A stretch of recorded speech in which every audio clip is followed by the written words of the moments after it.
So I'm guessing we have enough folks to get started. And so I'm going to read the code and then I guess we call the roll, right? Guess it goes in that direction.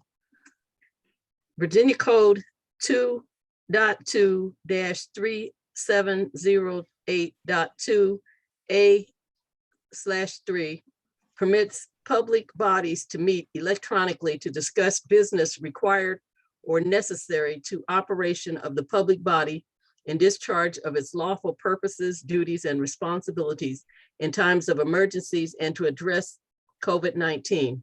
Therefore, this meeting is being held electronically pursuant to Virginia law because the COVID-19 pandemic makes it impracticable or unsafe to assemble a quorum physically in a single location. Okay. Commissioner Payne, Here. Commissioner Green, Here. Commissioner Goldblatt, Present. Commissioner Wicks, Here. Chair Henry. Here. Thank you. I'd like to have a moment of silence.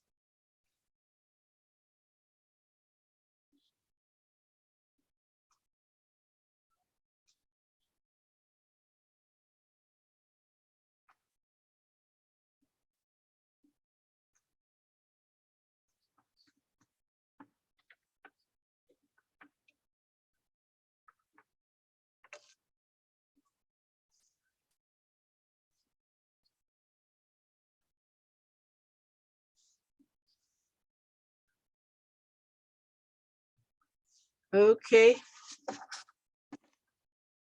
As for announcements, the next board work session will be May 12th at 5 p.m. The next regular board meeting will be Monday. Well, that's the one for today. I'll get back to you on our next one. It's in May sometime. The safety meeting, Ms. Goldblatt, Commissioner Goldblatt, did you come up with a different time yet? I am working on it and I will hopefully have an update soon. Sounds good. Okay, redevelopment meeting is every other Thursday of the month. We're 1 month now, right? Well, it's two different meetings. It's one admin committee meeting, and then there's the regular redevelopment committee. Okay, meeting. got it. Okay, so that consists of two. Okay, okay. And okay, so every other Thursday is those two. And then, so the next meeting is scheduled for May 5th is a regular meeting, then the admin meeting is May 19th. Thank you.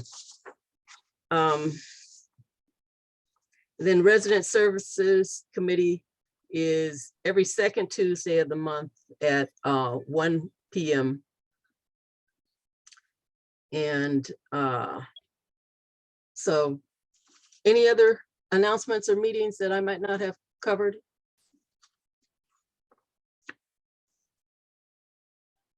I would, I believe we have, at least to my knowledge, one new commissioner tonight. Yes, we have one new commissioner. She has not officially been sworn in yet. We've had an issue getting her connected with the clerk to get sworn in. And then we still have the one vacant position, the at-large position. Okay. Oh, well, then that's my announcement is that at our next board meeting, we're going to go ahead and do the training with who we have. And I guess by then we might have to take Miss Sandridge over to the courthouse and have her do a sit-in until they swear her in. Right, Miss Sandridge? That sounds like the kind of thing she'd be interested in. Okay. Yes, that suits me just fine. Okay. All the rest of us, we went so quick. You know, it's kind of surprising that it's taken her so long. I know, I've called and left messages. I've had Kathleen call. I've had Mr. Sales call. So I don't know what. Just go over there and boycott. They'll let you in.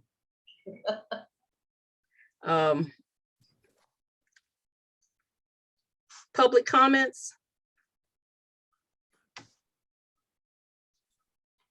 We have any public comments at this point?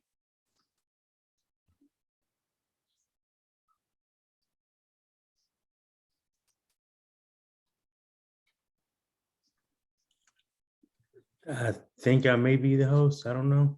But we do have a hand up, Shelby Edwards, so I will allow her to talk now. Okay.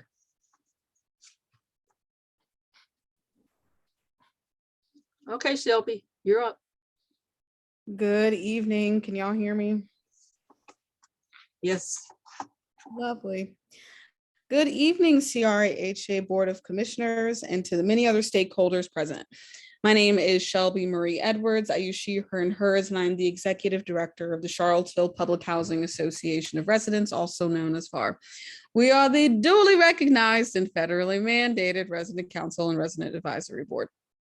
I just wanted to give a brief congratulations. I know the city of Charlottesville reimbursed CRHA in the amount of about $20K. I know that y'all will use it to make sure that the residents are being taken care of. I look forward to seeing how you all use that funding.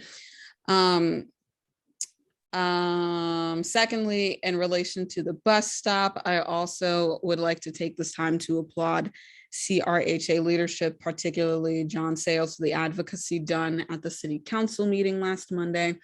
FAR stands wholeheartedly in agreement with CRHA and our need to maintain the bus stop in front of Crescent Halls. I also would like to publicly share that Sam Sanders from the city manager's office did reach out to FAR and has confirmed that the moving of the bus stop has been paused for the time being, and further conversation will happen before a final decision is made. Unless there are any questions from the Board of Commissioners, I will be keeping my comments very brief tonight. As always, it is a pleasure for FAR to amplify the voices of low-income residents in the city of Charlottesville. I appreciate the audience of the CRHA Board of Commissioners. I'm happy to take questions or comments, if anything. Thank you so much. Have a wonderful evening. Commissioner Goldblatt? So I'm just wondering, the returned money, was that returned pilot payment? Is that what it was?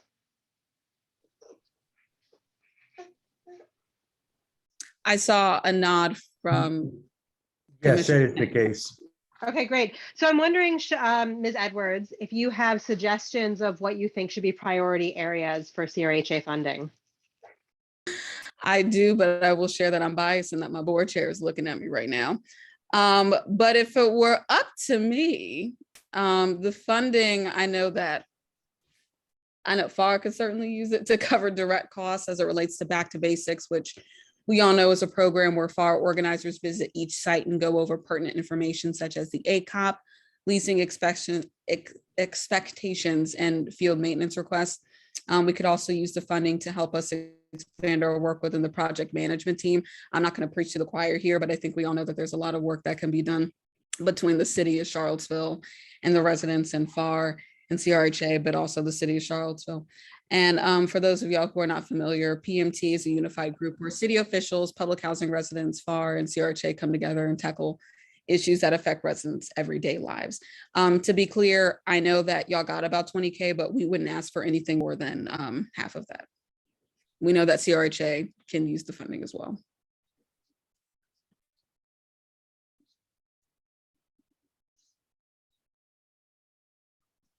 Any other questions?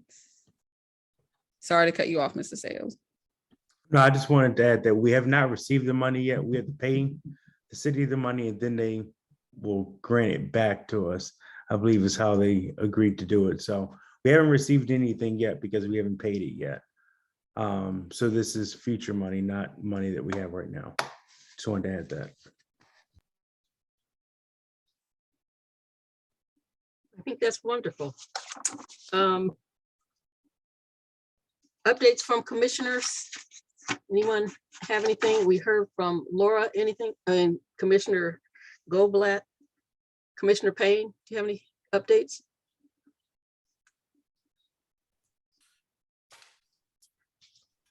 There. But not much hasn't been discussed. There's that update about the bus stop. We'll definitely try to keep everyone informed as those conversations evolve to hopefully get to a good final resolution. Sent an email to some folks today. I think there are some important midterm and longer term conversations to be having about CDBG, settling the question of CRHA as a contractual agency with the city, which is something that council has discussed and sort of had an informal agreement on, but we haven't fully fleshed everything out by any means yet, as well as some really important longer term conversations that we should probably start sooner rather than later about how to incorporate CRHA and FAR's need for that matter into next year's budget, and also how to incorporate the future phases of redevelopment of public housing into our budget over the next several years. That's a very long-term ongoing conversation, but for example, even just West Haven or the parallel track plan is not really incorporated into the city's budget in future years yet. And I think that's something we absolutely have to be proactive about changing. So there's some short and long-term conversations, but that's pretty much it for me. Commissioner Green? No big updates, but I've been at the resident services meetings and they're trekking forward with getting the resident satisfaction survey out this summer. And that sounds really exciting and would be great to hear from more residents their experiences. So that's all. Commissioner Wicks? I do not have any updates to provide. Commissioner Sandridge, I know you're new, but I know you've been doing some things, but we haven't had the chance to put you on any committees yet. And I think we'll do that at our next working meeting. And I might get with you sometime before to discuss some things with you. But do you have anything that you'd like to add? Not tonight. Okay. Thank you. Thank you all. So we're going to be hearing now the CDBG UVA presentation. Yes, and good evening, Commissioner. I'll be introducing this item. And so we do have on the agenda an item, presentation from some UVA students about the CDBG process. And so this conversation started, I want to say probably about 6 to 8 months ago, with Joy talking to David from UVA about what opportunities are available for CDBG funded projects that the city is just not tapping into, because we have a history of using the money for sidewalks and other public service items where capital funds could be used for those items. And so Joy really tasked the students to figure out what other localities are doing with CDBG funds and how they're including the residents and the community members in that participation and determining what happens with those funds. And so I'm just trying to tee it up a little bit without giving too much information, but they look at other localities process, they look at the city's process, and then also what communities are included as priority neighborhoods and how those communities change over time, and how the individuals that serve on those community panels may not actually be low-income residents, but they live in that community that's a low-income community. And so really the voices of the residents that you want to hear aren't really the ones that you're hearing when you have priority neighborhoods still. Just because, and if you look at Ridge Street, I think there was one low-income family on the entire task force, but you're talking about $500,000 worth of money for a low-income community, but you only have one actual low-income individual on that committee. And so those are things that they're looking into and trying to figure out solutions around it. And so I'm going to pass it on over to UVA, and I think David may be the individual I'm passing it over to for the students to go ahead and present their presentation, but they'll also take questions at the end, and I'll also talk about what the city is currently proposing to do with the CDBG participation plan. And so it was perfect timing for when UVA finished their work And when the city presented, or city staff presented a modification to that plan, I mean, it was literally within weeks of when we got a finished document and the city put their proposal in front of the community. And so I do think this is a good opportunity to not only compare what other localities are doing, but what the city's trying to move towards. And if it's something that's going to increase the amount of voices heard from actual low-income residents. And so, David, I'm going to pass it on over to you guys now. And I'll be very quick because the students have done all of the work with very good guidance from Joy Johnson, Mr. Sales, Shelby Edwards, and some other folks as well. The only thing I would say is that the students have also done a good job of recruiting some younger students so that if there is follow-up or if there are suggestions to be made, a team is forming that can pick this up late summer into the fall. And I don't know which student is going to be the first to speak, but go ahead and jump on in. Yeah, so thank you guys for letting us come present today. As Mr. Sales was saying, Joy's brought it to our attention, her concerns with the Community Development Block Grant Program and the need to reallocate these funds. And we've also spoke with other people like Shelby and Mr. Sales, who have also added meaningful insights to our work. And so as they were saying, we're all students at the University of Virginia, and we'll just take a few minutes to introduce yourselves. So my name's Bryn. I'm currently a fourth year at UVA, and I'm majoring in global development studies and economics. Hi, my name is Ned Flanagan. I use he, him pronouns. I'm also fourth year studying public policy and global development studies with David. Hi, my name's Sophie Wagner. Can y'all hear me okay? Okay, perfect. Sorry, last time I had a mic issue. I'm a fourth year at UVA. I'm also in global development studies and statistics. Hi, everyone. I'm Laura. I'm a second year majoring in political and social thought. Hi, everyone. My name is Grace. I'm a first year at UVA, and I'm hoping to major in global development and public policy as well.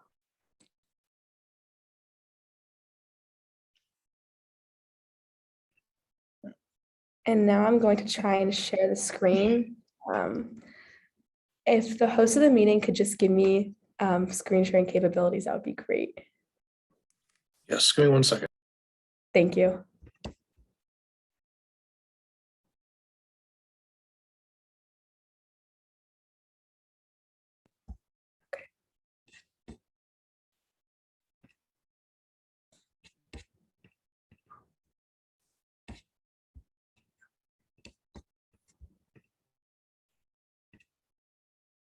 Okay, how is that looking for everyone? Good? Okay. All right, perfect. Okay, so the agenda for today, we will first explain the community development block grants, what they are, who they're for, and what they're supposed to be used for. And then next, we will apply it to the specific context of Charlottesville. And explore how income qualifications, funding allocations, funded and proposed projects, and the Charlottesville CDBG task force. And then lastly, we will review possible recommendations, which include community workshops, as well as our next steps.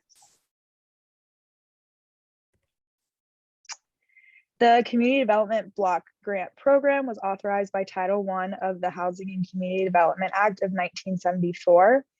This program aims to provide communities with funding to address a wide range of critical and unmet community development needs with strategic and targeted investments. And these funds are to be used for developing viable urban communities by providing decent housing, a suitable living environment, and economic opportunities for low-income neighborhoods. The CDBG program emphasizes residents' participation and decision-making to empower individuals and address their specific needs. And as Joy likes to say, this is poor people's money, and that means that at least 70% of CDBG funds must benefit low or moderate income individuals. To qualify for these funds, an activity must benefit all residents in a neighborhood where at least 51% of them earn low or moderate income. and the service area must be primarily residential, and the activity must meet the identified needs of the residents.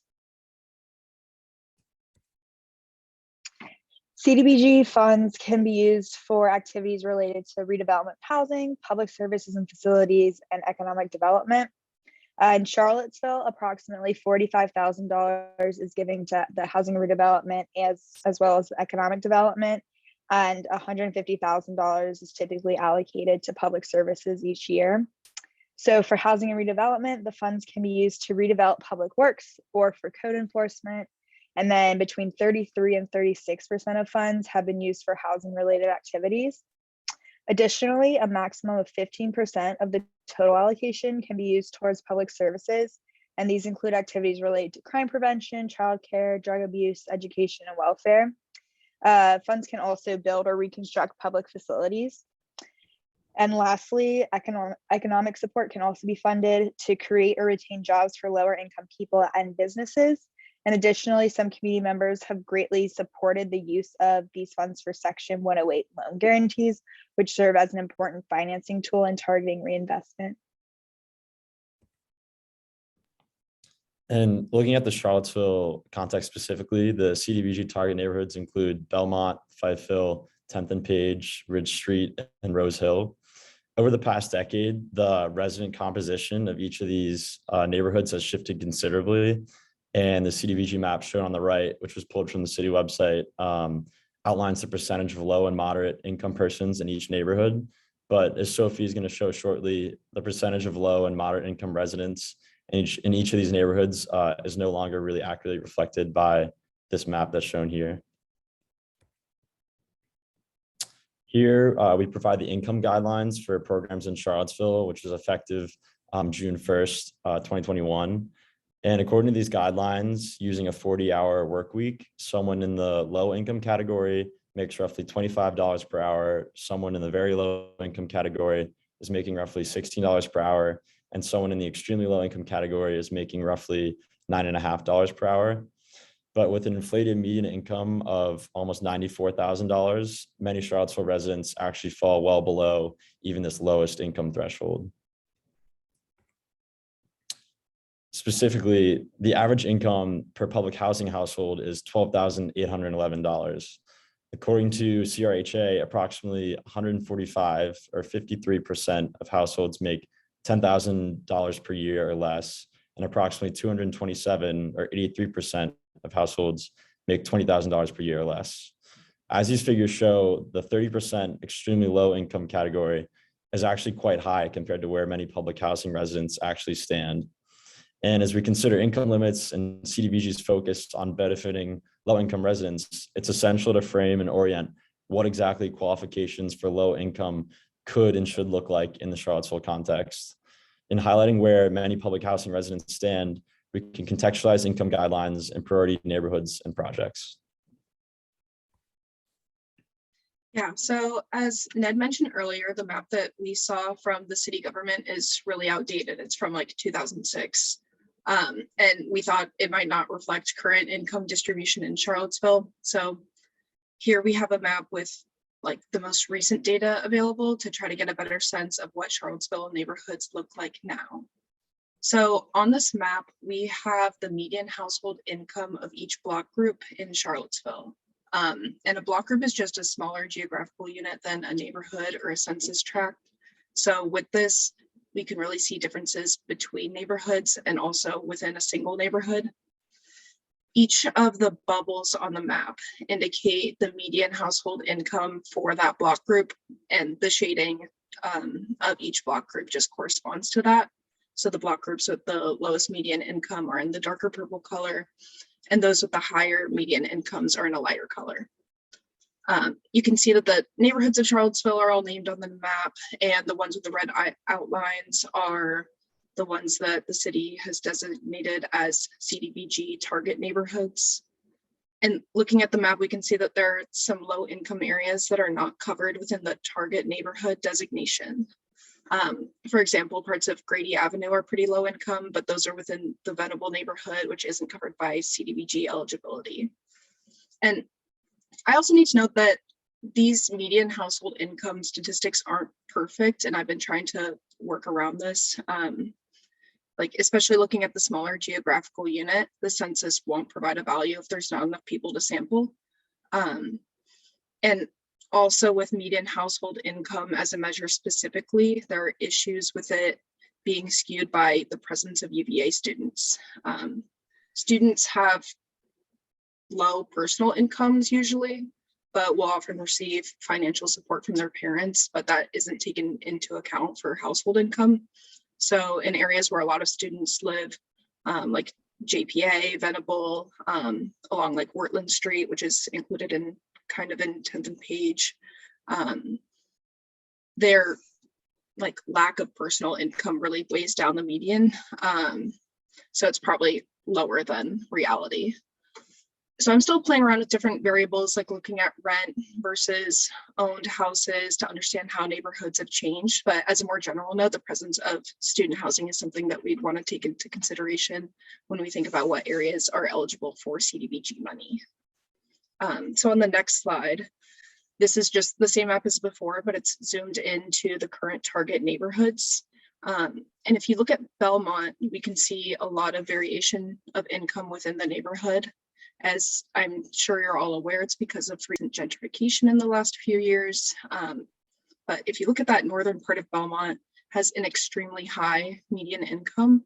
So we might ask if that entire neighborhood should still be eligible for CDBG, or just the parts that still have a high presence of low income people.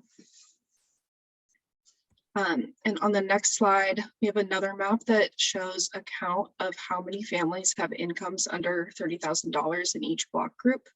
So since median household income presents a more general overview, it might not capture where people with the lowest incomes are and who the money should really be reaching. Again, this is a count of families with incomes under $30,000, which, as Ned said earlier, $30,000 is considered to be in the extremely low income group by Charlottesville's calculations, but that's still really high compared to the average income of those in public housing. Nonetheless, showing the distribution of those qualifying as extremely low income can give us an idea about what areas of Charlottesville CDBG money should be focused on. So on this map, each of the purple dots represents two families with incomes less than $30,000. It's not representative of addresses at all. It's just a count. Each dot represents two families. And then you have the target neighborhoods again outlined in red. So we can see that for the most part, these dots are clustered within the priority neighborhoods, but there's also a decent amount outside of those boundaries, which suggests some gaps in terms of who might need CDBG funding and who's eligible to receive it based on the neighborhood designations. And then again, within the target neighborhoods, there's variation. If we look at Belmont, the majority of the neighborhood doesn't contain any families with incomes less than $30,000, but there are still areas within the neighborhood where really low income families live and should obviously be able to receive CDBG money. So the previous maps have given us an overview of what Charlottesville looks like right now in terms of income and might help us reconsider how we define target neighborhoods in the future. This map shows the change in median household income from 2014 to 2019 to kind of give us a sense of how the neighborhoods have changed in the last 5 years, roughly, and might continue to change over time. So with this, we see Belmont has obviously had a huge increase in income over this time period. We see that like Belmont on a whole is on this like upward trajectory, and that parts of Belmont have had incomes or have incomes that are much higher than other parts of it, and have virtually no people that could qualify as extremely low income. So we might ask if the entire neighborhood should still be considered as eligible for CDBG dollars.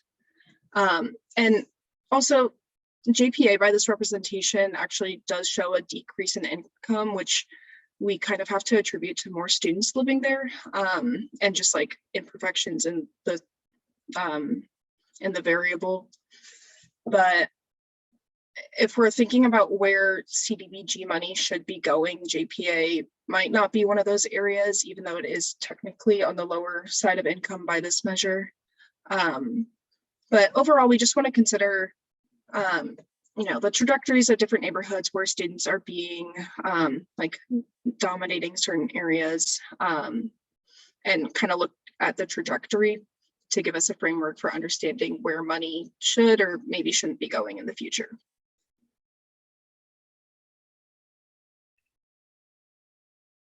Sorry, one sec. These graphics depict the allocation for CDBG funding in the fiscal year 2021, comparing the national level to Charlottesville. So nationally, public improvements are given the majority of funds, with housing projects coming in second. And since funding allocation depends heavily on context, it will likely vary to some degree in every community.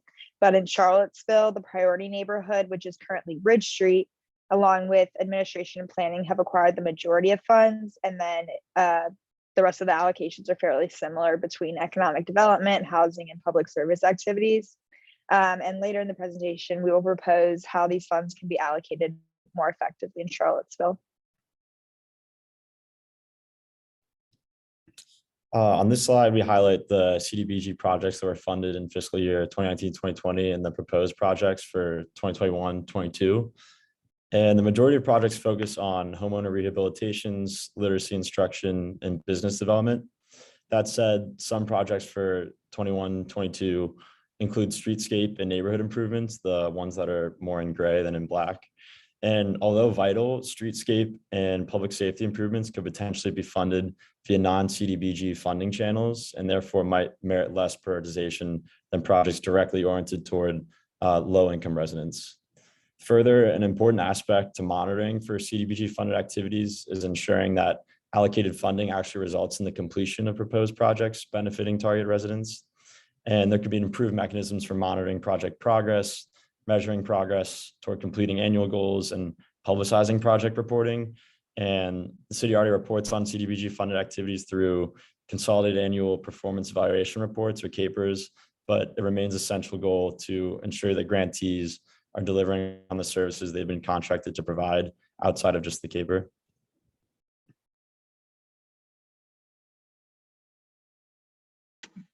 Sorry.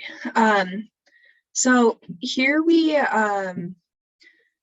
described what CDBG activities can be completed or carried out, and it is fairly broad.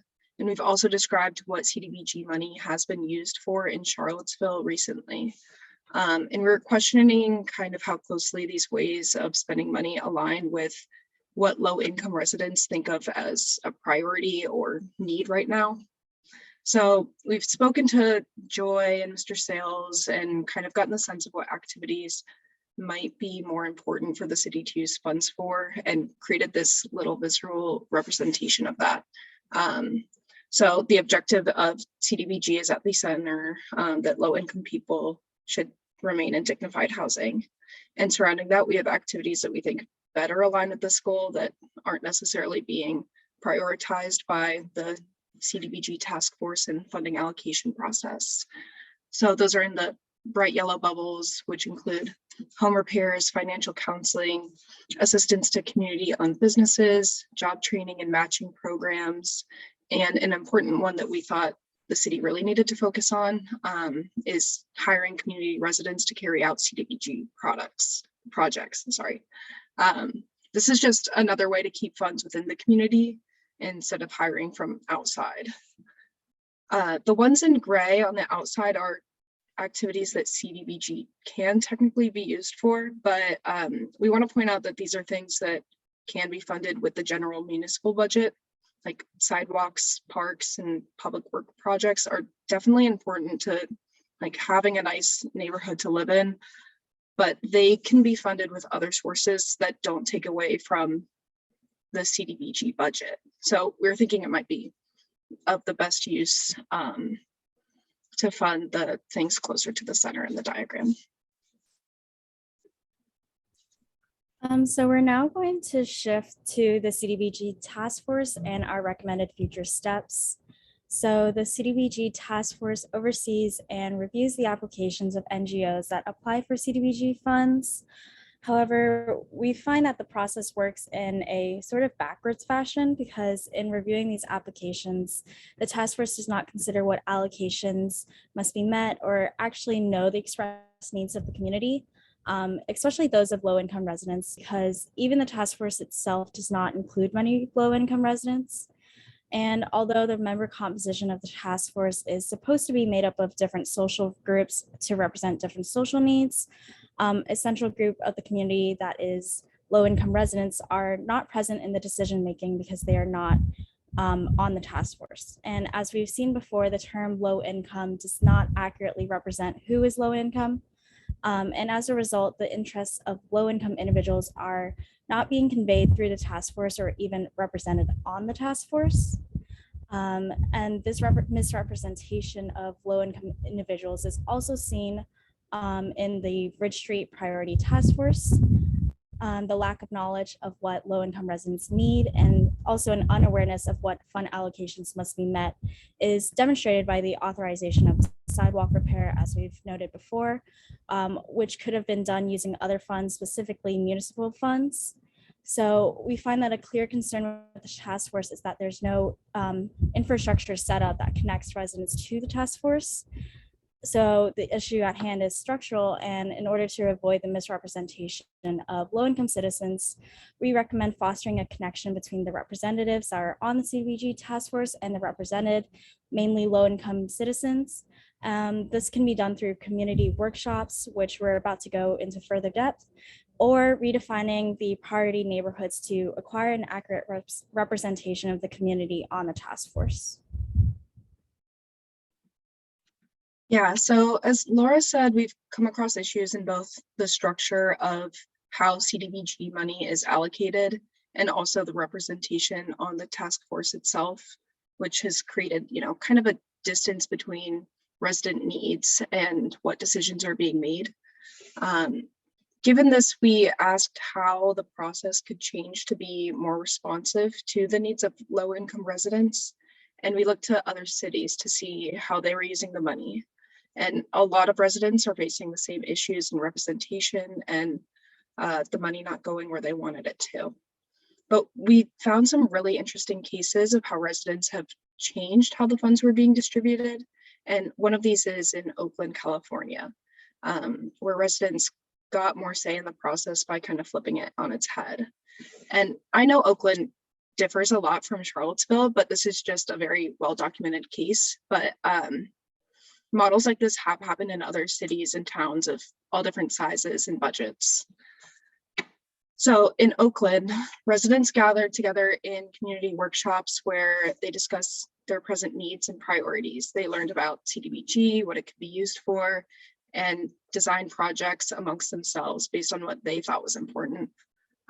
Residents talked to city officials, development professionals, and volunteer budgeters who helped them work out the feasibility of the projects they had in mind and what kind of money they would require. Then they voted on projects they had designed, and the ones that won were sent to the city to be implemented. So on the right side of the slide are some of the projects that they decided were important. So essentially, Oakland flipped the structure around. Residents made the decisions and sent them to council, or city council, sorry, as opposed to projects being decided by the task force without necessarily consulting the residents who the money is supposed to benefit.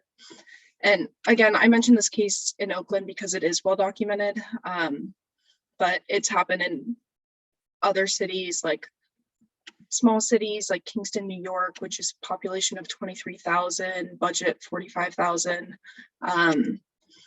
In Kentucky, a small jurisdiction outside of Atlanta, in high schools even. And we're thinking something like this could be really beneficial in Charlottesville, especially if FAR were to have a role in carrying out these workshops. It could be a good way to have residents involved in the process and make sure that the city government is responsive to residents' needs. There also have been, aside from community workshops, there have been some interesting partnerships between local resident-led organizations and the city government that have changed the way funds have been altered, specifically with use of Section 108 funds. It's been really interesting to look at cases in like South Carolina, in Detroit, North Carolina, and ways that residents have gotten involved, specifically resident organizations have gotten involved in order to like carry out a larger project. But back to community workshops, in the next slide, we have a video that explains that a little bit more in depth.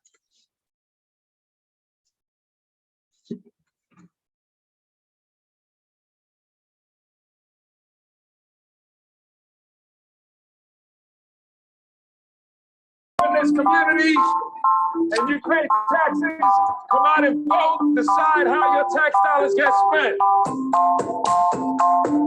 Participatory budgeting gives people real power over real money to make the decisions that affect their lives.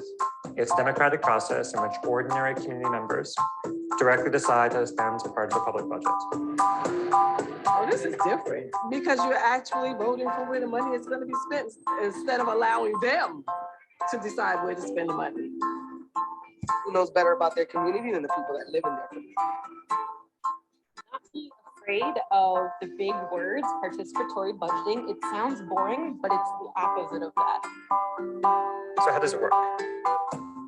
First, people brainstorm ideas. They come together in meetings and assemblies and start to think of what kinds of projects they would like to see in their neighborhood. We had to think big. We have $1 million that we could use, so we can fund parks, health issues, streets.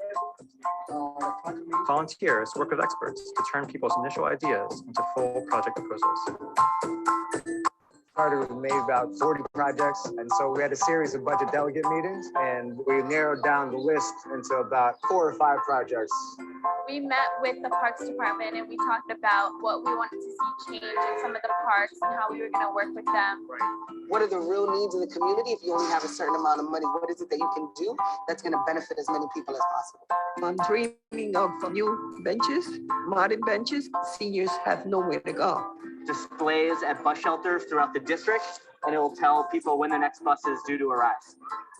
We're asking for a projector and 30 Mac laptops. State-of-the-art fitness center. Panels on a firehouse. Volunteers share the top projects. The community gets ready to vote.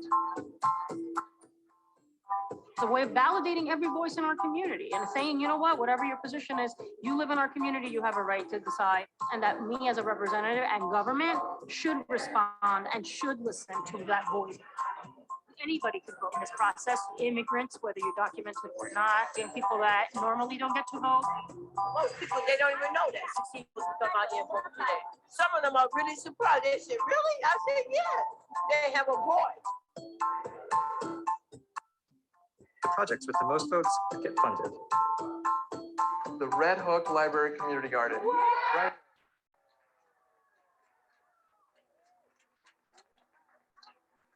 The projects are then implemented over the next few years. The following year, the process starts again.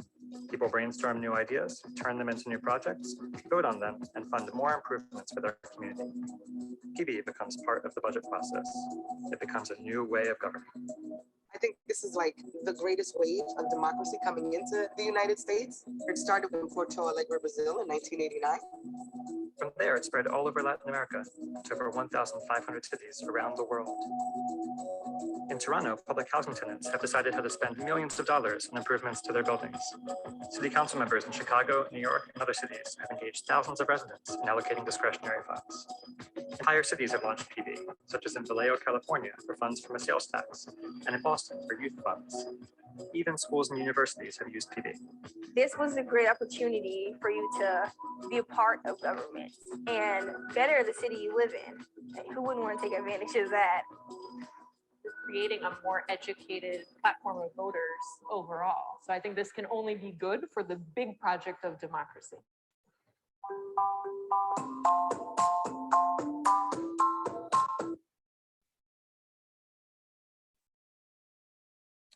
Okay, After researching these workshops in Oakland and consulting CRHA, FAR, and other individuals with extensive knowledge on this topic, it seems that incorporating community workshops and participatory budgeting will be one of the best ways to reflect the interests of low-income residents.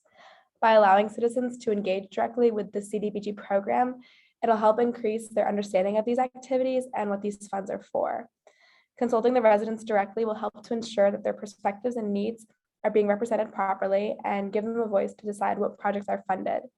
CRHA and FAR can fund these workshops using the planning and administration money, and reaching out to these community members can happen through churches, neighborhood associations, and media outlets like Facebook Live events. So some next steps. Next steps include community engagement as talked about in the prior slide. Community workshops and action guides for residents will help educate the community on what these funds are for. And again, as stated previously, money for these community engagement efforts can come from CRHA and FAR administrative funding. Restructuring the task force, also talked about before, will allow residents to be involved directly in the use of these grants and will help to ensure that their needs are being represented properly and conveyed to the city in an effective manner. It'll also be important to look back through what neighborhoods are considered priority and re-examine and define these neighborhoods as numbers and incomes may have fluctuated over time. It is imperative that these steps are taken to ensure that the funds are going towards dignified housing for lowest income residents rather than towards other projects that could be funded with non-CDBG money. And with that, thank you all for your time.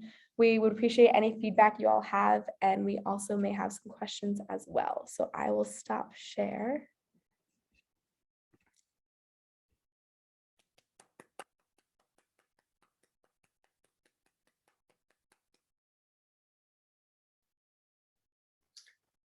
Dr. Henry, would you like to call on commissioners that may have any questions?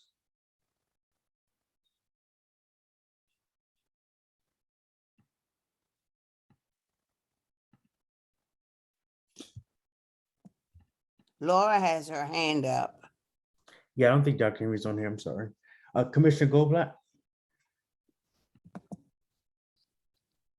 Yeah, thanks. So this was really great. I just want to congratulate you. This is a really exciting partnership, and I think it's really inspiring to think about the pedagogical and research uses. So first, for Sophie, I wanted to say, and David can put you in touch with me and with him, but you should get in touch with Caetano Campes Lopez from the C3 project, because when they were working on their energy burden report one summer ago, they ran into the same problem of like, how do you deal with UVA student incomes, and like, how do you work around it?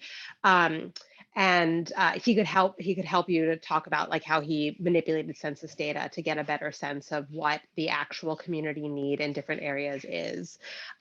So that's the first thing. I think that would be helpful for you, just as you refine your maps and the way that you're looking at this data to get a better sense of where the need is. And then the question that I have for you is I'm just wondering if in your work with Joy and with others, if you got a sense of like, if there could be a vision for CDBG funds, is there a project we want them to be building towards? Is there a way that we could be implementing them for community momentum? If you guys had a wish list of like what this money could start going forward with, what would it be?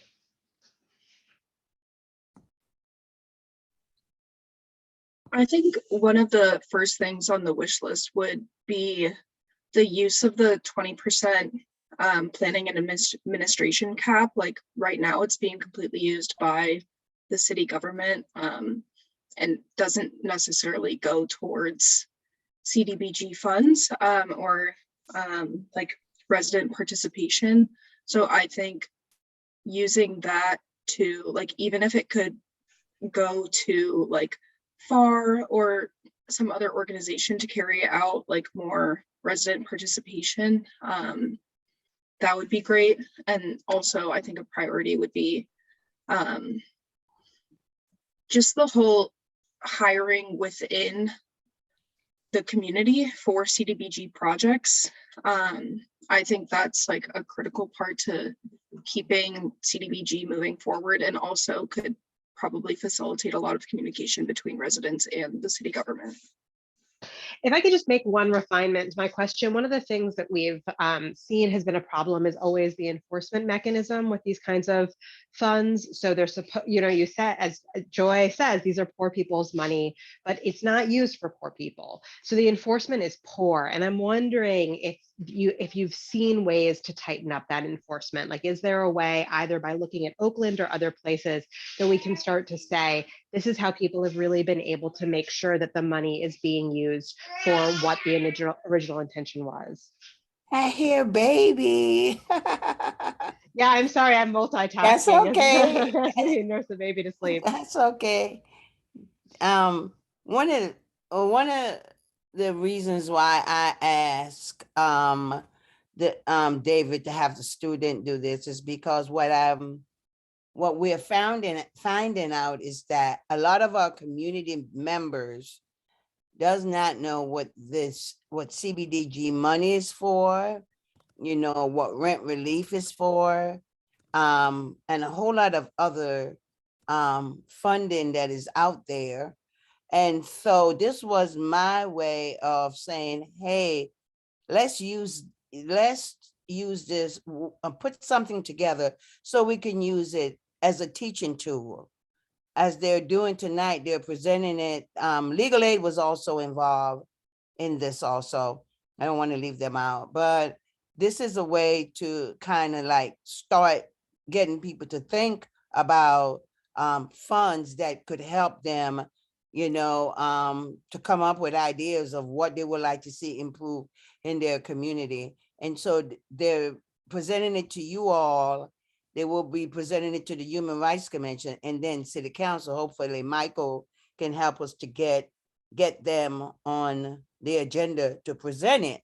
And then we would post it on the city website, CRHA website, FAR website, or whatever, and try to use it as a tool to educate folks about what CBDG money is used for, can be used for, and also use the technology that people have in their hands, such as their phones, Facebook, TikTok, whatever it is, but just to get youth and everybody to kind of understand, here is what this money is supposed to be used for. And I'm not, Laura, I have a task for you too, and I have a task for everybody else, but it is to be used as, I wanted to see it as a tool where if you ask anybody, even down to the kids, what is CBDG dollar? They can say it is to do A, B, C, and D. This is what we would like for it to do. So to use it as a teaching tool, education tool, because a lot of our folks are being left out, and it's not because they don't care. And I get so tired of hearing people say that, but it's because they don't know. Just to add in a little bit, I think that the funding allocation slide, like comparing nationally to Charlottesville, how the funds are being used, and how I was trying to emphasize that it definitely depends on context, the allocation. But just from at a national level, at least a quarter of the funds are being used for housing. And as Joy and other people have repeatedly mentioned to us, at least, that housing is a huge area that really needs a lot of funding just to help community members even just stay in their homes. And so I think a key to the changing up maybe some sort of allocation and giving more to housing projects, because right now it's only at 15% and nationally it's 24. But yeah, just wanted to add that in too.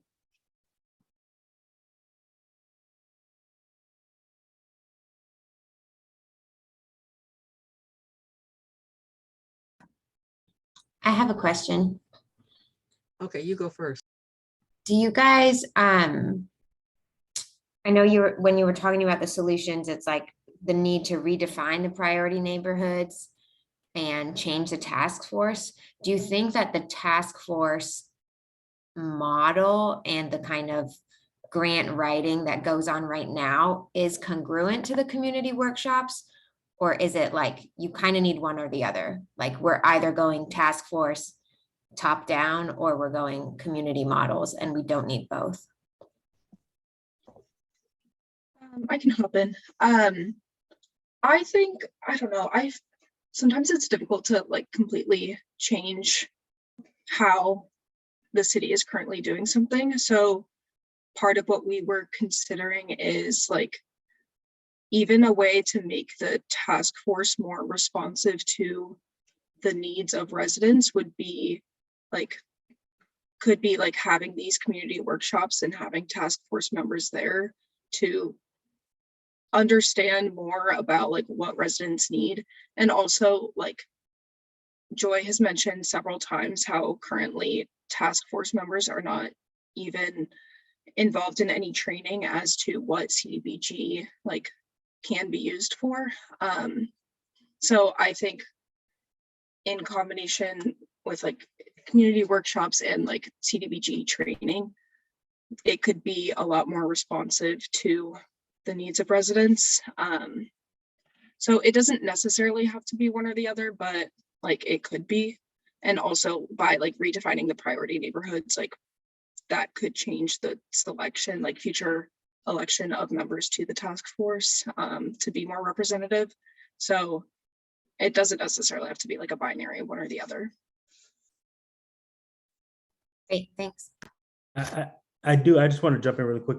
I do think it's hard for it to be both though, because with the workshop model, you're really changing how projects are even identified. And so with the task force model, there are organizations providing suggestions of what they would like to do with the money.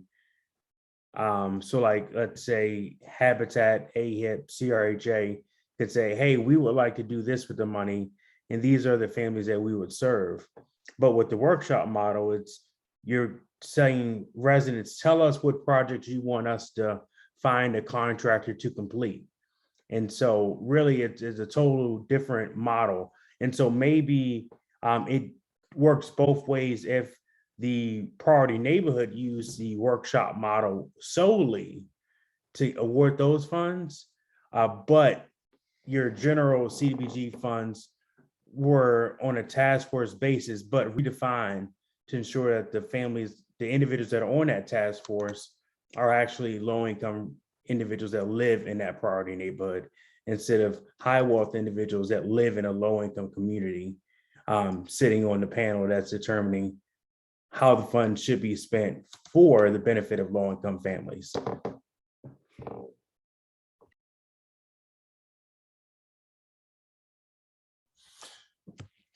Students noted that. Okay, so I kind of had a question, and that is with regard to when you moved in the direction of a community development block grant, you were basically consolidated a bunch of project grants. And once you had the project grants, there was more of a guarantee that they were going to get used for certain projects. But now it seems to me like what you're in is a competition of the survival of the fittest. And those that have the best organization are getting what they want. And when you're talking about a block grant structure, that's always going to disadvantage the poorest. So that they can use those community lines to say you have poor people, but within those, it's still going to be the folks that have the best written proposal, the most money, the most power that are going to get what they want. And so I think it's sometimes really great to come up with models and stuff and not really be able to effectuate them. And I think that's the problem that you're having, especially within the context of gentrification, you know, because gentrification has, and you're talking about grants that go back, I think you said 30 years almost, and the Nixon administration, and then moving forward and asking why we're where we're at now. And then to say that right now we can reverse things when the power of minorities and communities is probably at its nadir. You know, they're just not that strong. And when you start talking about people need to be on this committee, that committee, a lot of us are kind of burnt out. You know, when you start trying to say, you know, you need to participate and you go to these meetings and you feel like you're still marginalized. But I think that if can I speak, Madam Chair?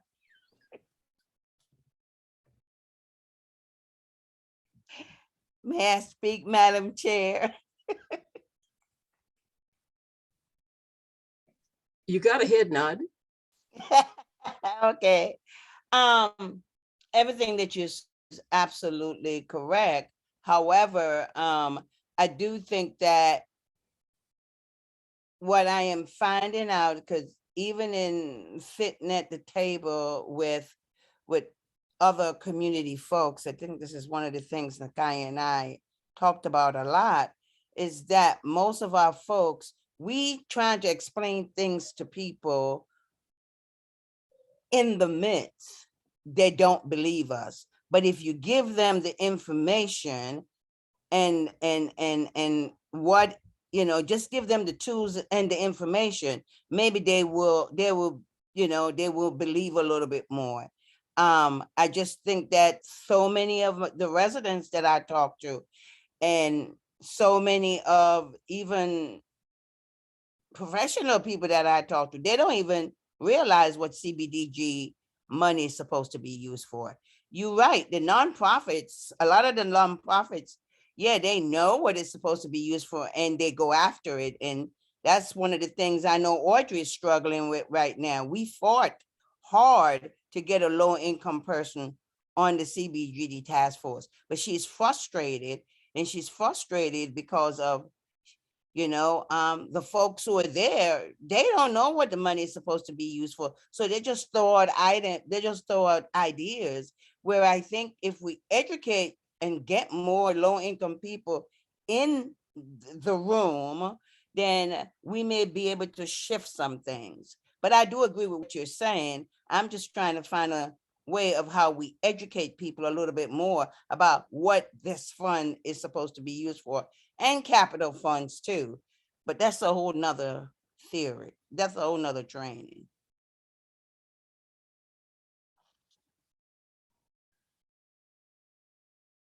I would like to see this be a part of something in the school system, right? It should be a part of government. It should be a part of just what is it that happens, what funds are available to improve things in your area. The kids, I think children should know about that, but that's just my thoughts. Michael have his hand up. Michael? Commissioner? To that point, the video about participatory budgeting was turning a lot of gears in my mind. Just thinking out loud here, but I know a couple years ago, the city had started a participatory budgeting pilot program that was going to use the Strategic Initiatives Fund, and it was going to basically like pilot a process of how to do that participatory budgeting process, which is almost like a skill set that the city has to develop. The staff member in charge of that left, it didn't go anywhere, but it got me thinking, I almost wondered seeing that if whether participatory budgeting it's kind of like a skill the city has to develop, or it's a skill the city has to develop in partnership with FAR, CRHA, and then you can apply that to CDBG, but also apply it to something like our CIP budget or a year in surplus, because CDBG is a couple $100,000, that matters for sure. But when you're talking about our CIP budget, that's tens of millions of dollars. If you're talking about a year in surplus, that could be $3 million. So again, just thinking out loud, I almost wonder whether, I'm just trying to think about what it could look like for city staff and council to take this and get it from point A to point B, whether participatory budgeting is like a policy question the city needs to figure out. Second, we have to figure out the policy question of how to pay people to be on boards and commissions, which is not only relevant to CDBG, but I think a ton of others. And that's its own policy problem to figure out. I think we could probably find a way to get there, but that's more than just CDBG. And then changes to CDBG are like a third policy, like individual policy change. And I don't know if I'm making any sense, but it's like all three of those things connect. But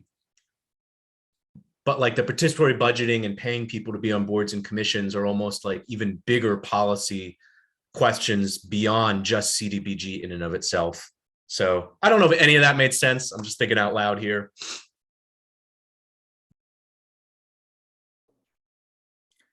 Hey, Dr. Henry, can I provide my recommendations around what the city currently has proposed and just some ideas and things that we should keep in mind when we're not only having this conversation, but talking in the future with individuals that are making these decisions on what happens with the CPG task force, not only within the next month, but long term, because I think Mr. Tack mentioned at the last meeting that I think at the end of the year, they're going to do a new plan that should be in place for 5 years.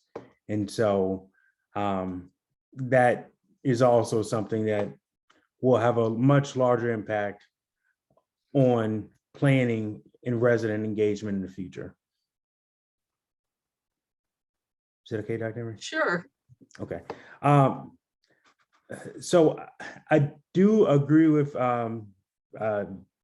Councilor Payne about paying the residents to be involved in the task force, especially when you're talking about low-income families having to volunteer their time, the little bit of time they do have, because oftentimes their hours are valued much less than high wealth individuals.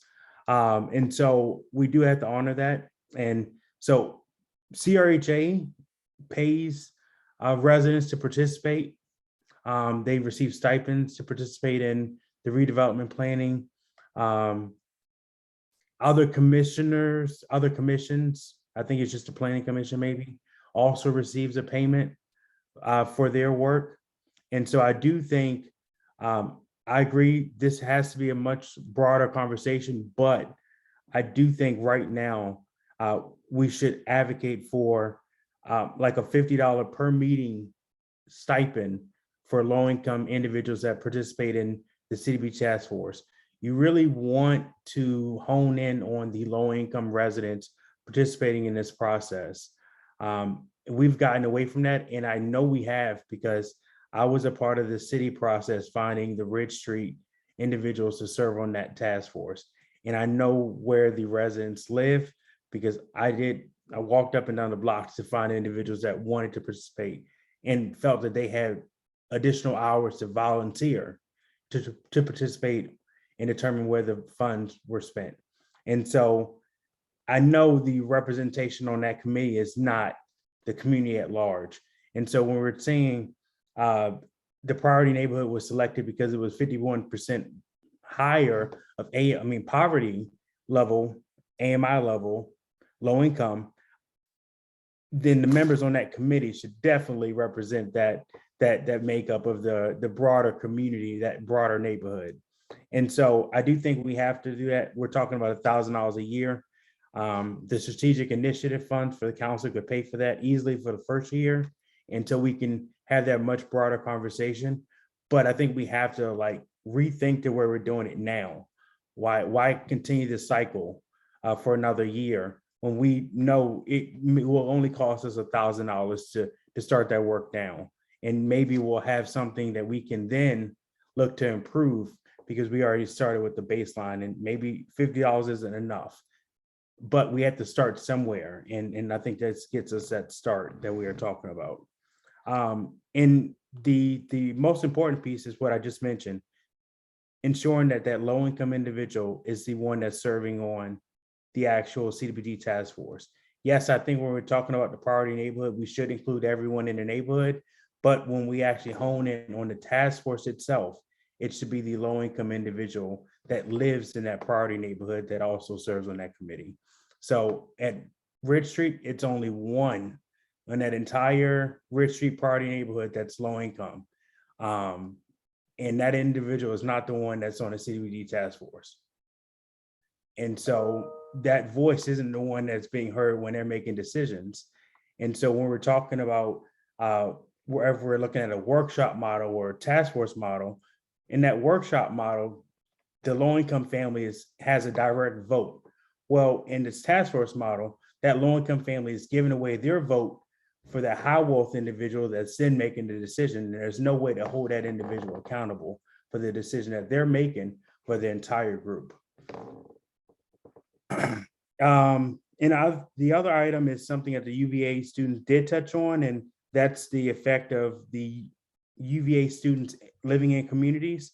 Like the 10th page number, it showed like an 11% change. I think that's really low. And if you compare it to like the neighborhoods around it, like Rose Hill, had almost a 70% change in AMI level. And we're really talking about a year, because the city's map was in 2018, and the data that the UVA student found and analyzed was in 2019. So you're talking about drastic changes.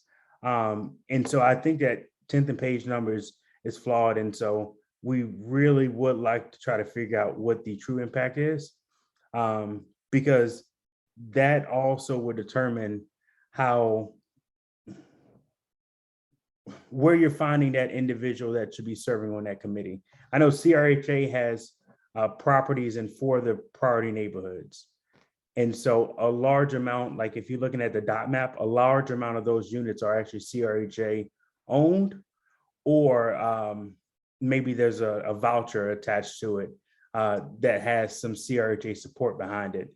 And so CRHA plays a large role in all of these neighborhoods. So I'm not asking for the city to give us any money to participate, but to ensure that we're at the table to ensure that the residents and low-income families' voices are being heard. And I think that's all I have. One other thing. CRHA is using participatory budgeting. That's exactly what we did for the capital fund, meeting with the residents to figure out what items and projects were actually wanted, when they were needed, and then putting that in a budget that then a 5-year budget that will then get more detailed as we've received additional funding from the federal government each annual year to create an annual budget. Thank you, Mr. Sells. I have one question for you, and that is Rose Hill, that neighborhood, going to come off of that list? We won't know until the council make that decision. I think Rose Hill and Belmont are 2 that will probably need to come off based upon their current AMI level. I think they're going to be above, their number is going to be lower than the 51% that's required to be eligible as a priority neighborhood. But it has not happened yet. What's going to happen to that project nestled back in there amid all of those, high income people in the front that are skewing that? Which one? Oh, you're muted. So I can hear you. Madison Street, Madison Avenue. Well, I think, so 2 things could happen. The community or council could hone in on what they consider their priority neighborhoods. And by looking at maps, you can determine where the families are living. And so like Belmont, it was certain areas of Belmont where you still had relatively low income families. And it was the same way in each of the communities. So you could carve out certain sections of the community. But sad to say, the projects that we are talking about doing isn't something that the city is funding through CDBG anyway. And so we would not be impacted by such a change. I guess it would more be, I guess be closer to like AHIP maybe, like if they did a priority neighborhood of block rehab jobs, which you're probably not going to have a whole lot in this community anyway, based upon the transition that has already started to happen. I was just wondering what falls under that like administration category, like what's being done with that money today? Because it seems like you could use that to encourage, like if you needed to pay people to be on boards or whatever, that would be a more like direct administrative cost. Unfortunately, you can't use it to pay individuals to serve on a committee, but So for like the budgeting process that Oakland went through, they funded that through the admin. So having like a childcare service, let's say you're having a community meeting and you have a lot of kids in the community and parents want to participate, but they have childcare issues. So I know City at one point used to have a individual that only watched the kids during city meetings. So like if staff had a child and they had childcare issues, or if community members had those issues, and they could also utilize this individual. And so you could do those things. You could fund the workshops themselves. So like if you had like refreshments there, you rented out the center, you paid for like architects to come in to check the feasibility of a project. It's really about planning and executing the actual projects that the community has decided on. And so we know a staff position is needed, but it's also what other things can we also do with that, with those additional funds to ensure that we're getting more community members' voices to the table.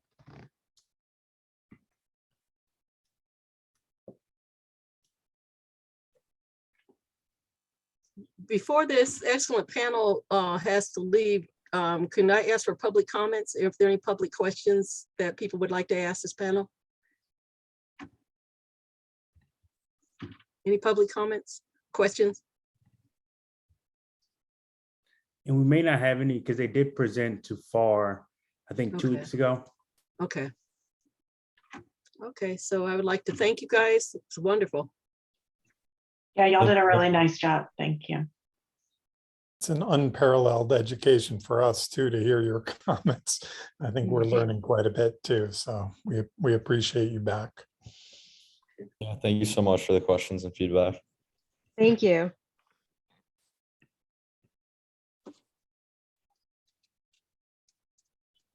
Okay. So now we'd like to turn to the finance director for an update.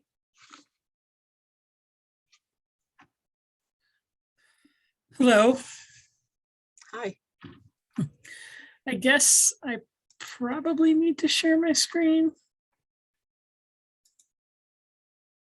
I can find the right one.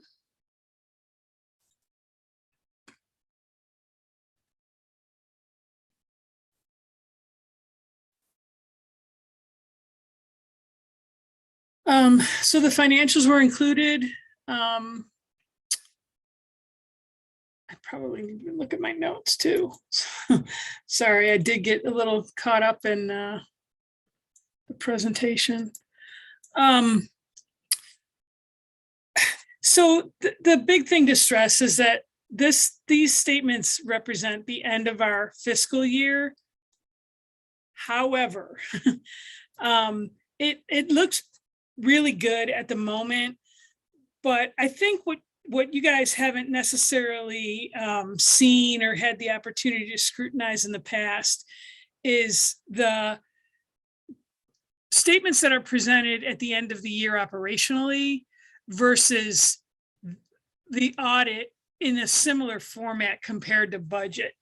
There are a lot of adjustments that will happen between now and I think when the FDS and financial statements are submitted to HUD initially, and then several months from now when the audit is finalized.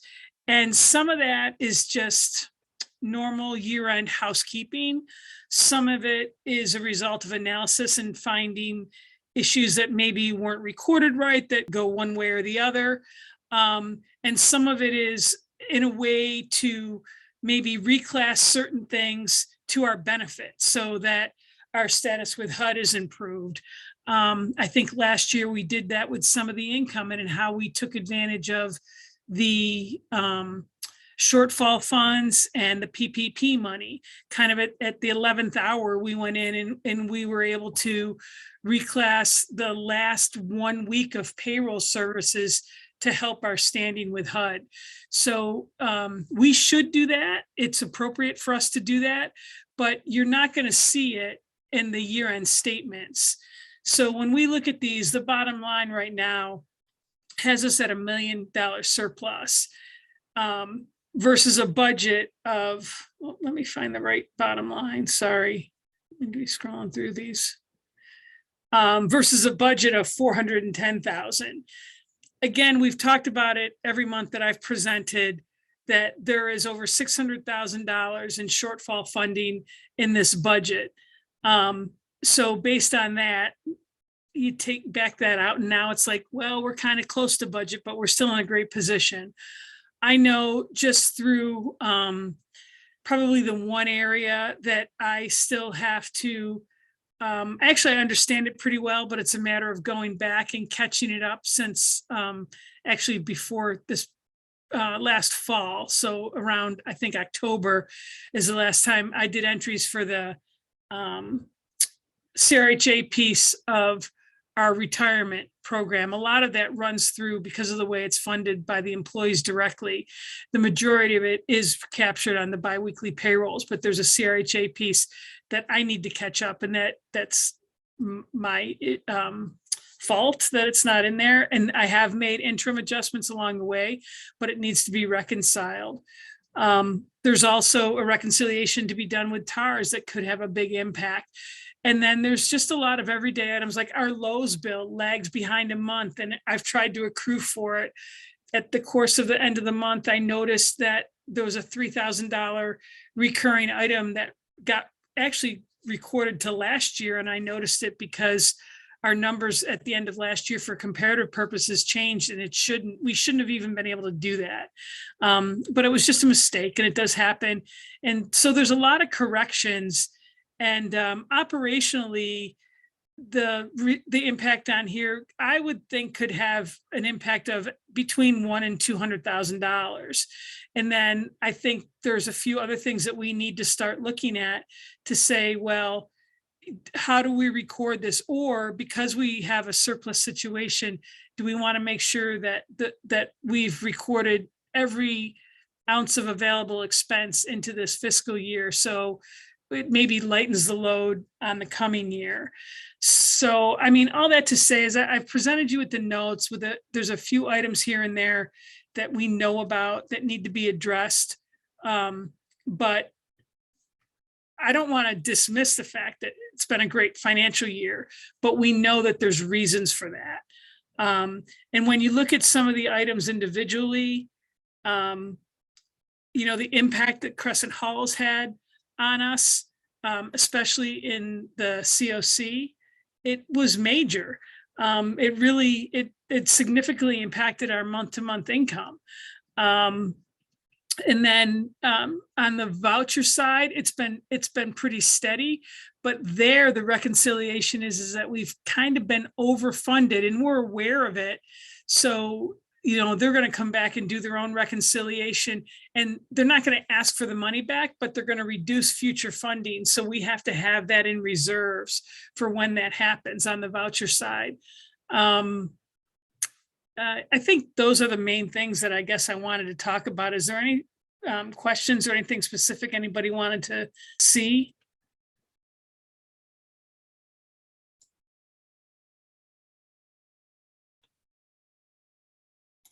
I'm just curious, how did you end up overfunded on the voucher side? John might be able to answer that better, but it's basically their formula. Oops.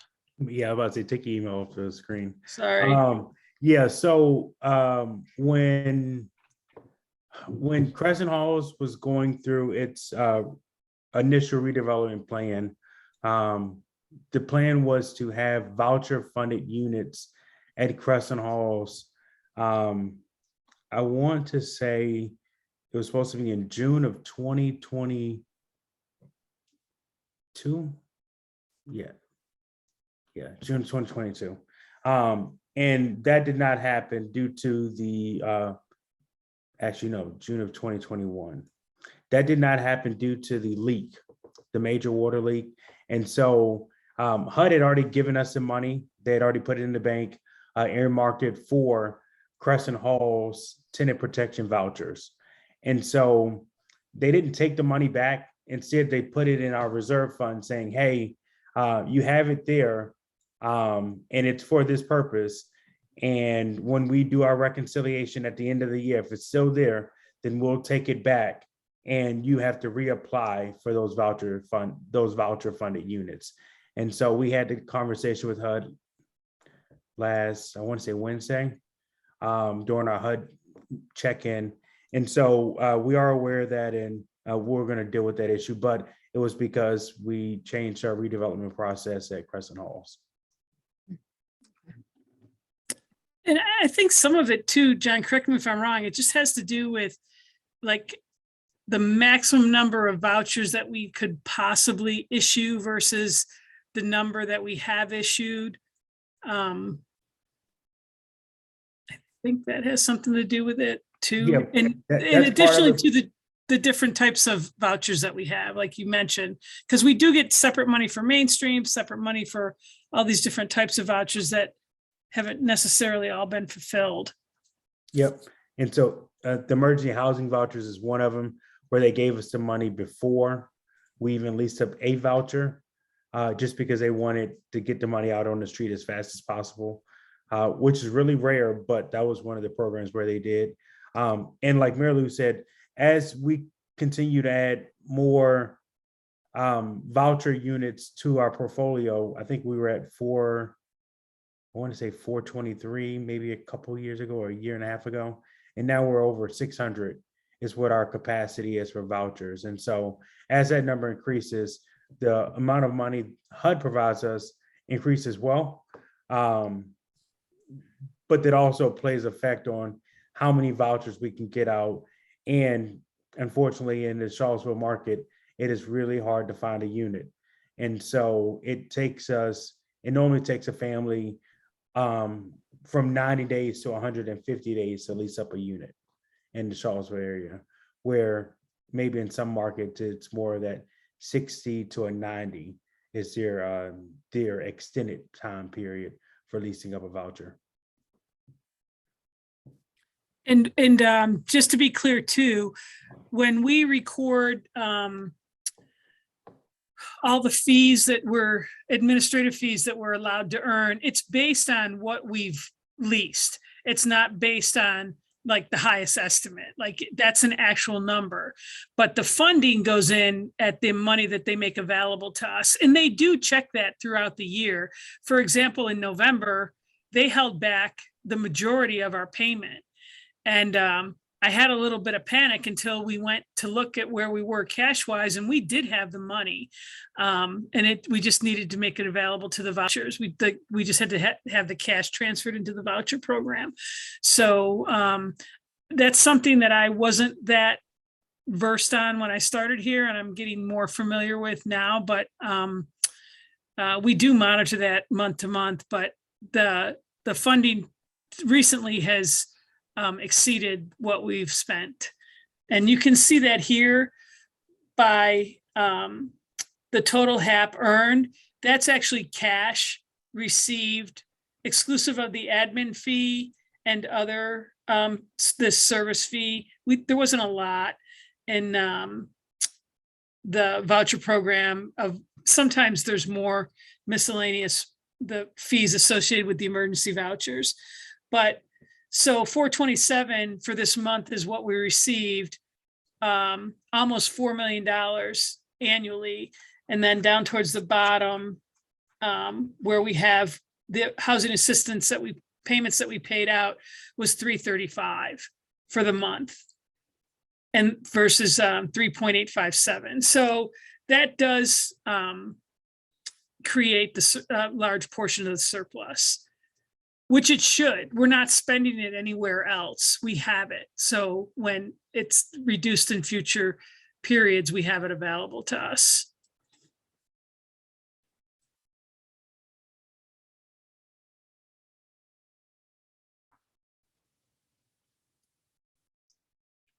Any other questions?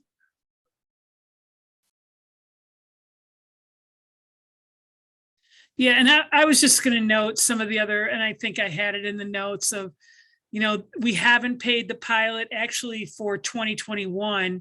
we owe them, because after we've completed the audited numbers for the, it's the piece of tenant rent net of utilities that we pay is what we pay the tax on, the 10% payment in lieu of taxes on. So we owe that for last year and this year still. So I don't believe anything's going to be, I just found out about the $20,000 possible money available to us related to that this afternoon.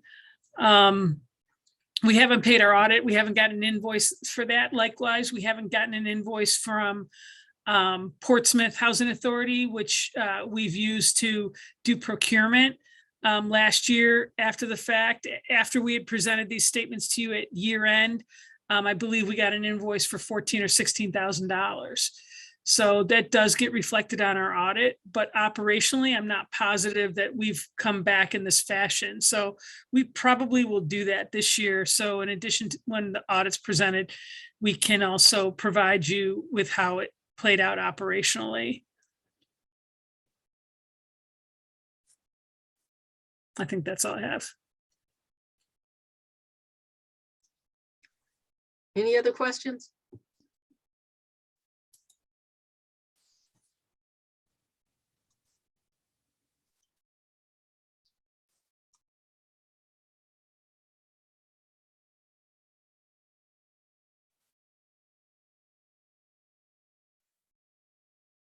Public comments?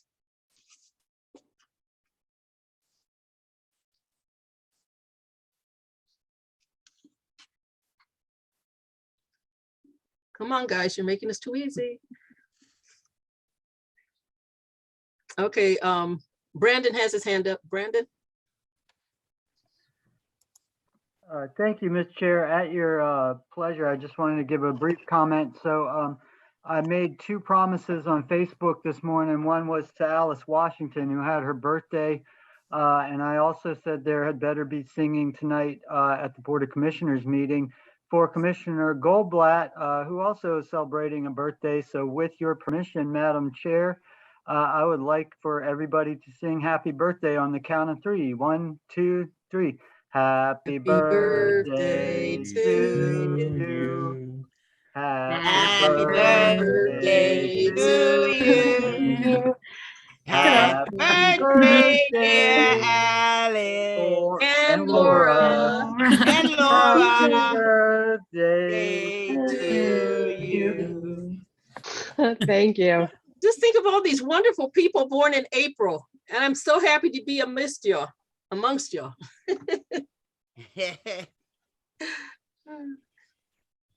an April birthday too, but mine's gone and I didn't make no fanfare. Happy belated birthday, Chair Henry. No, my birthday's Happy long birthday. gone. Yes, happy belated birthday. So Okay. you also have Shelby Edwards also has her hand up. Okay, so Ms. Edwards. Good evening, Board of Commissioners and other stakeholders. I just wanted to make a public announcement that FAR is planning on having our West Haven Community Day on August 6th, 2022. So if any of y'all are looking for something additional to do and enjoy me, as well as my staff, we will be around. And I think that's it. Thank you so very much. August 6th, Saturday, first Saturday in August. What time? It is going to occur from roughly 9 a.m. to about 5 p.m. There will be cleanup and before and after the event. Okay, so before I adjourn, I just wanted to point out, as the messages tell me, that the next BOC meeting is May 23rd. Now, I move that we adjourn. A second. Commissioner Goldblatt? Yes. Commissioner Green? Yes. Commissioner Payne? Yes. Commissioner Wicks? Yes. Thank you. I want to adjourn too, but that's okay. Thanks, everyone. Have a good night. Thank you. Dr. Henry, you cracked me up. Dr. Henry, your vote will be recorded as a adjournment. It's all good. Thank y'all. Good night.